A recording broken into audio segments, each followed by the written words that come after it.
Very good morning, Raj. Dear, you do one thing. You please WhatsApp me your video recording of your presentation and upload the same on Google Classroom too, so that I can proceed further for the rubrics. Raj, can you hear me? Yes, sir. Yeah. So I hope you got my point. Yes, sir. I got it, sir. Right now, I am not feeling okay, sir. It will be okay if I post it after 2 days? Not possible, dear, because tomorrow we have to finalize with the marks. It will take only 2 to 3 minutes. Don't worry at all. Just complete your portion, nothing more than that. But sir, I didn't get any group.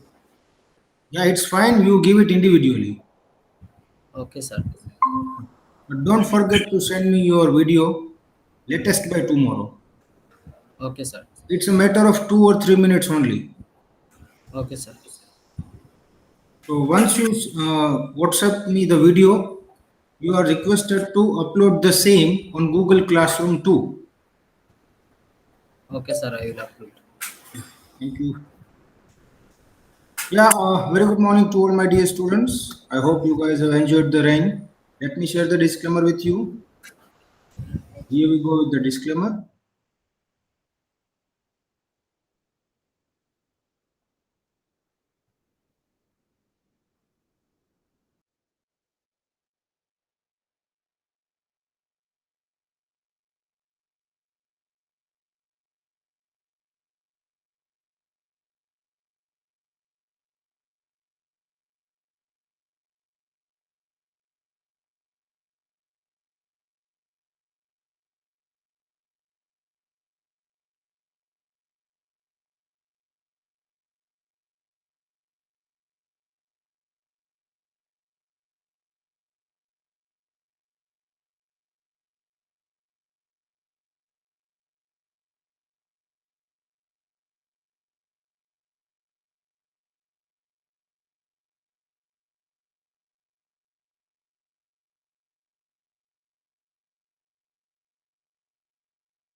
So by the time my PPT get lots, can you tell me what do we mean by joint venture?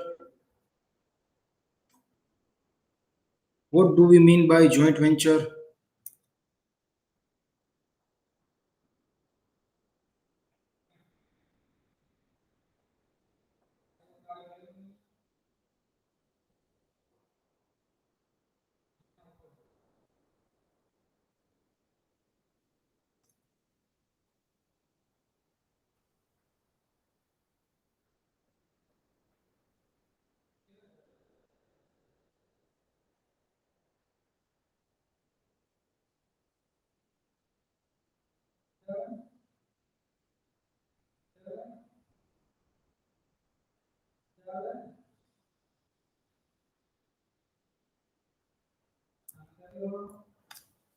Okay.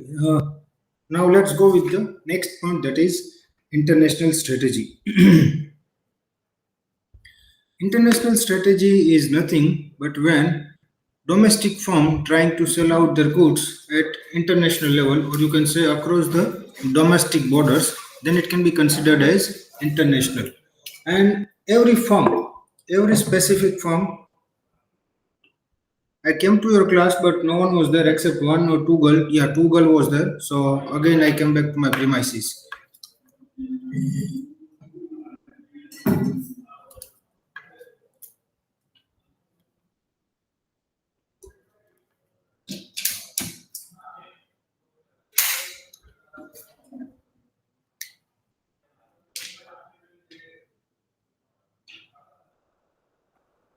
So international strategy is all to deal with the international markets, to sell your products and services into the international market, or you can say across the border, across your domestic border. You have no choice but to operate in a world shaped by globalization and the information revolution. This is an era, as we have talked about the World War One, World War Two, and the 1991 policy LPG, liberalization, privatization, and globalization. So you have, if you are working there in the corporates, if you are your own corporates, you are the entrepreneur, then you have to make sure that yes, this is an era of globalization. The entire world become a small village now, and this is an era of information. It is rightly said that knowledge is the currency for 21st century. So how much information you possess, that will decide your future of business, or you can say the business future. So that makes a lot. So you have no choice but to operate in a world shaped by globalization and the information revolution. There are only two options: either accept it or die. If you want to be in the corporate, then go with the flow, go with the globalization, go with the information revolution. Otherwise, you will be kicked out from the market. You have to wind up your businesses. This is true with special reference to the international strategy. When an international strategy is a strategy through which the firm sells its goods or services outside its domestic market. I'm producing, let's have an example. I'm producing handkerchief. I'm selling it in France.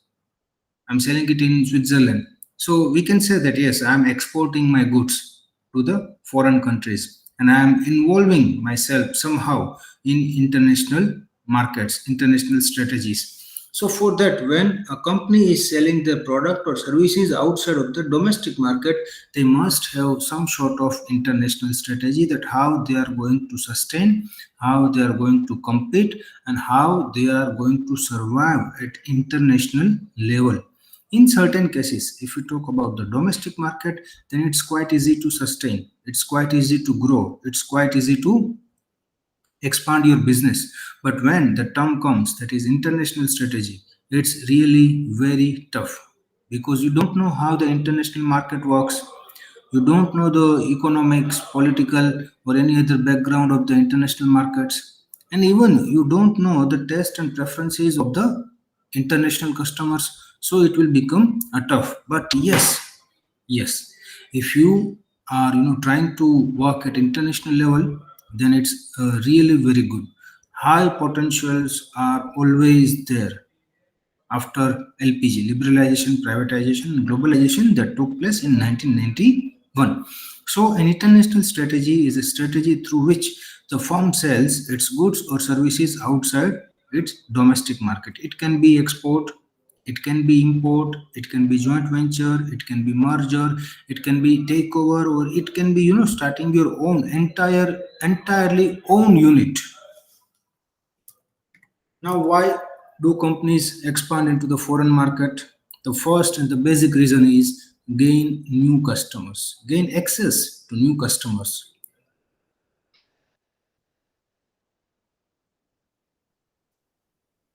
Once you have covered the Indian market, then the next move is to cover the international market.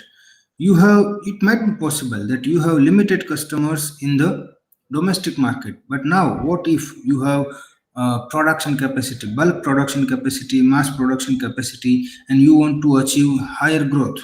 Then definitely you have to go for the international markets, in the foreign markets, so you can have the new customers and you can increase your market share.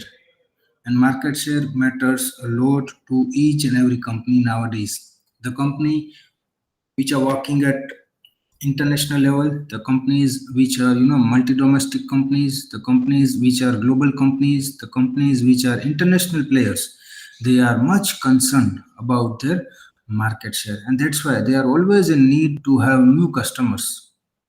So if you go for the foreign markets, then you can have access to new customers, then obtain access to valuable natural resources. In many countries like Gulf countries, they do have crude oil. If you go to Nepal, they have the biggest reservoir, natural water, or you can say the natural resources, drinking water. So, according to your business, according to your product, according to your services, you can have access to new or valuable natural resources at foreign markets. Let me share one example with you. Antarctica, yeah. Royal Dutch Shell Company yeah, Antarctica. They have established one oil and petrochemical extrusion unit at Antarctica. Later on, they have to wind it up because of certain environmental issues and all. But yes, they have gained access to the valuable natural resources at Antarctica. This is possible because they have entered into the foreign markets. Then spread business risk across the wider market base. Your business is there in America, your business is there in US, UK, your business is there in Afghanistan also. Then you can divide the risk. Right now, you guys are aware about the situation of Afghanistan. So you can have, great market base, and same time you can divide the business risk. If your business is not running good in Afghanistan, don't worry, it will run good in the UK, it will run good in the America. Now because of COVID and certain situations, it's not working good in USA, then rest assured it will work good in the UK and few other countries. So if your business is spread across few countries, you can divide your risk. Then capitalize on core competencies, like in certain companies. Let's talk about the Ford Motors. They have the highest cash reserve. So if they do have really very nice competencies and advantages in their hands, so it's time to utilize it. If they go for the foreign markets, if they try to capture the foreign markets, the competencies, the capabilities will help them a lot, and that's why they can be the successful one. And at last, achieve lower cost and enhance competitiveness.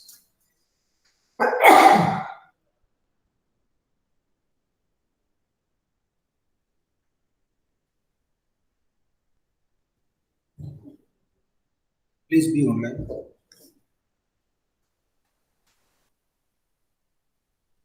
So if you want to go for the foreign markets, it will lower your cost. Now, a question might comes in your mind that how foreign markets will lower your cost. So as we are from India and we have currency of rupee, that's why we have this question. Now, just think that you are belongs to UK or you are belongs to Muscat, Oman. Then think, now you are from Oman and you want to start your business in India. Then see the difference. See the difference. Oman Real, almost 200 rupees equal to 1 Oman Real. Now, if they came to India and start their business in the Indian currency, their investment will be less, no doubt. Accordingly, profit will be also less because the currency will be in rupees. But yes, they can have the lower cost, lower initial cost, and they can later on enhance their competitiveness. Whatever the competitiveness they do have in their domestic market, they can expand further into the foreign markets. So these are the basic reasons why companies expanding into the foreign market. And yes, apart from all of this, in international markets, lots of opportunities are there, huge potential is there, and one should grab it. The one who has capability, the one who have core competencies must enter into the foreign markets, into the global markets.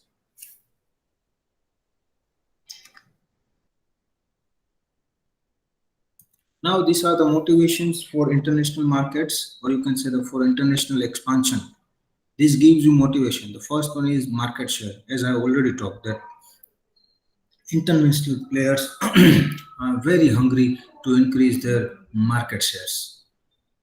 Then return on investment. I have shared one example with you. It is related to like the Switzerland, the green coconut water. We are selling it in only 50 rupees. They are selling it in almost 400 rupees in Indian currency. So if you are working or you are spreading your businesses at international level, then return on investment will be much higher as compared to your domestic market.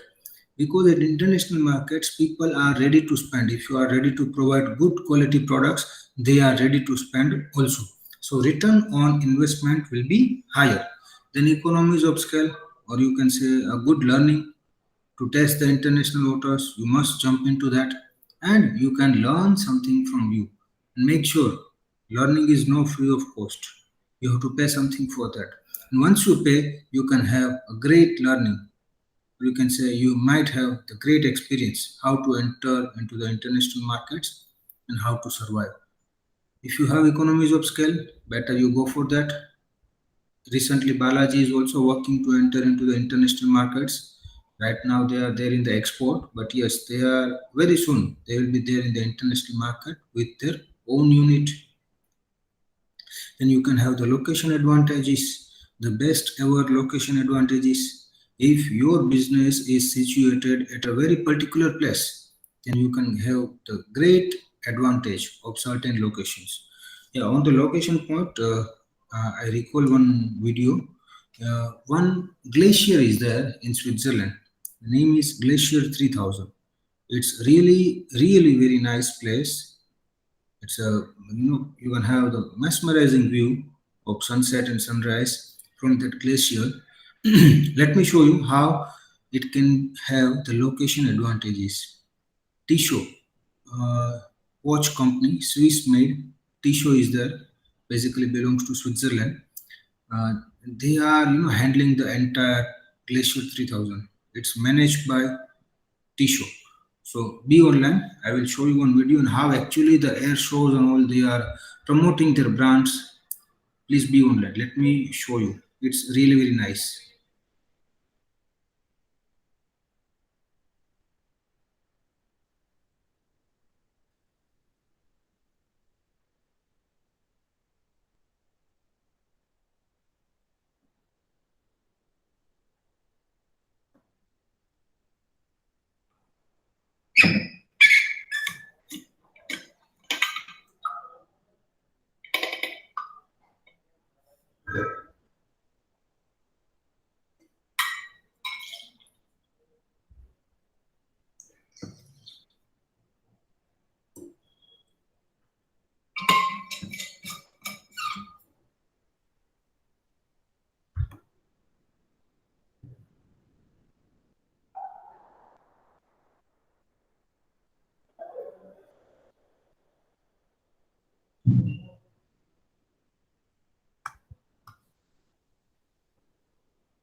Ravi, it's 5 p.m. Yes, sir, it's almost done. That's it. Go home. Friday यार गो enjoy your weekend तुम्हारा सारा काम मैं करूंगा और कसम से नहीं करूंगा सीसी कर दे।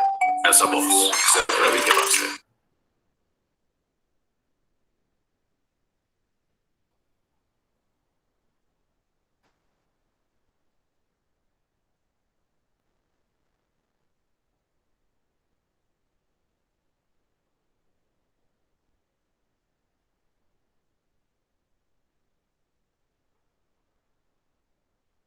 This one is really very nice. We'll show you two video how they are promoting their brands.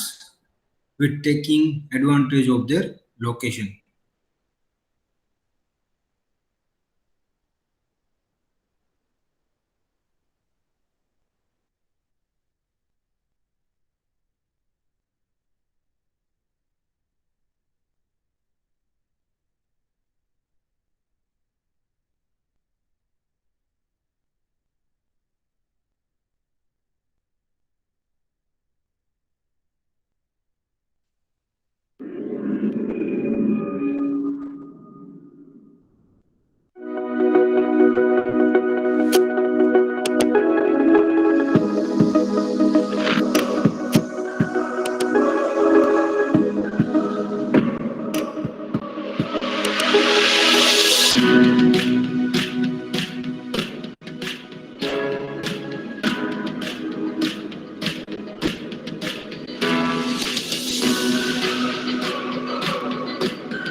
Ladies and gentlemen, welcome to Glacier 3000. You are going to experience extreme acts and death-defying performances in this breathtaking view. You're also going to see some world record with the one and only Freddie Knox.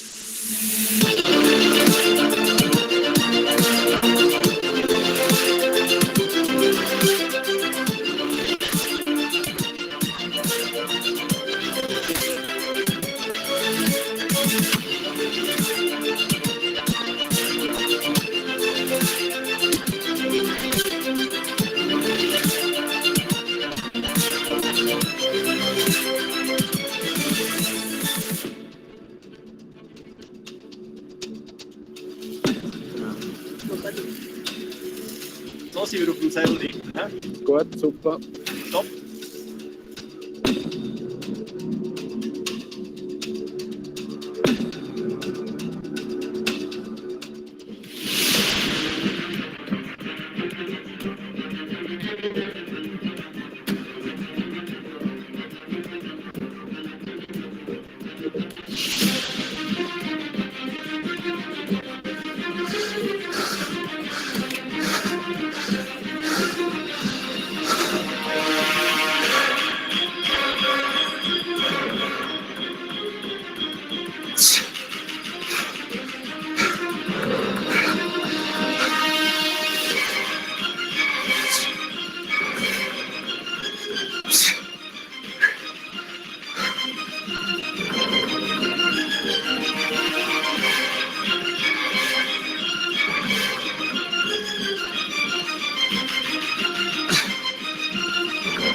So this is how they are taking great advantage of their locations.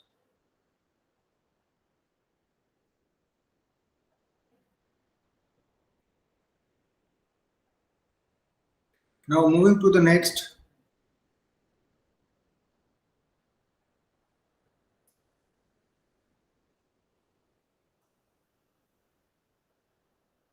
We have proactive approach, reason for going global. We have proactive approach, like if you have additional resources, if you want to lower your cost. Yeah, it was scary, but same time you might have observed that the people were enjoying the activities, and it's a very famous. So it's a proactive approach. The company wants to go for the global. They have the proactive approach. They have additional resources. They want to reduce their cost. They want to earn greater incentives. They want to expand their businesses into new market. They have certain advantages and they want to exploit those advantages and jump into the global market. They will get the tax benefit. They can go for the economies of scale or bulk production or mass production. They can have the benefit of synergy. The power and prestige will be increased, and they can easily protect the home market. So these are the proactive approach, or you can say the reason for going global. Now let's see the reactive approach.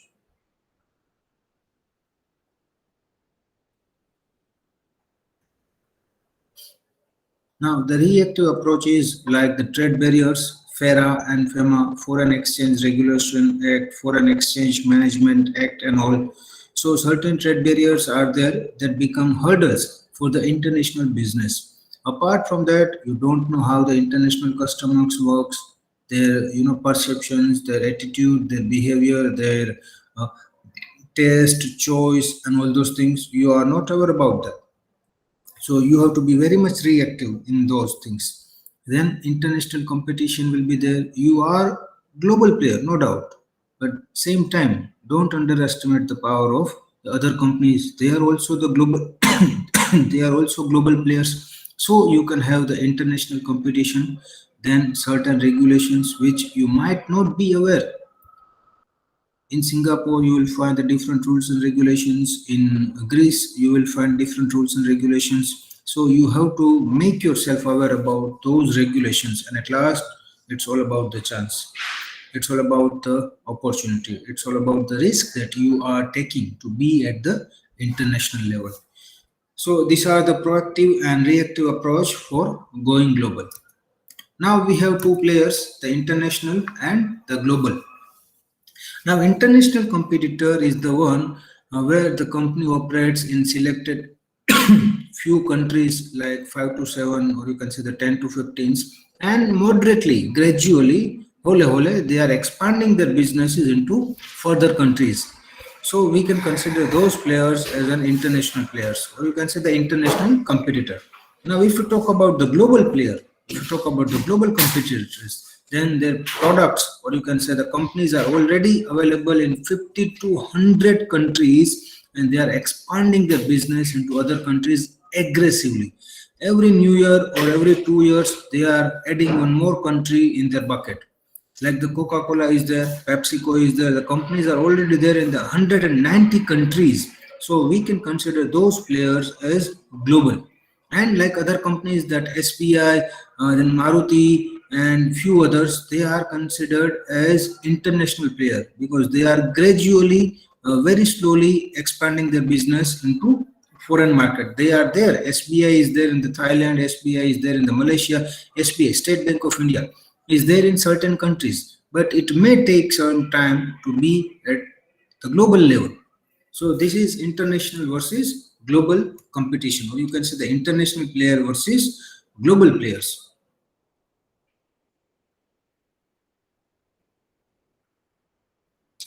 Now, consumer taste and preferences will different how market differs from country to country. In India, we have different choices. In India, even in Gujarat, we have different choices. In Japan, in Punjab, in Haryana, in Malaysia, everywhere, wherever you go, you will find the different taste and preferences of the consumers. Even the different buying habits will be there. You have to study entire thing, and then only you should jump into foreign market. The market size will be different one, the growth potential will be the different one. Now if you want to start your business in Antigua and Barbuda, the market size will be very less, or you can say the very small.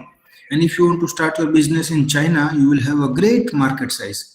Then the distribution channel, how you are going to establish your distribution channel, what are the key driving forces that because of economy works, because of company works, corporate works, like the use of technology, use of information technology, use of this internets and all. So distribution channel plus driving forces and the competitive pressures. What are the pressures will be there on your company? And now this is the last one, external assessment. We have already done this. Pest analysis, political, economical, legal, social and cultural environments. You have to study it before entering into the foreign markets with reference to a particular company. And internal assessment like SWOT analysis and all. Identification of the basic strength of a firm's operation. So you have to go for the external analysis as well as internal analysis, or you can say the assessment. So that's it for the day. Thank you so much, guys. Tomorrow we'll start with the Porter's diamond model. Any doubts for these guys?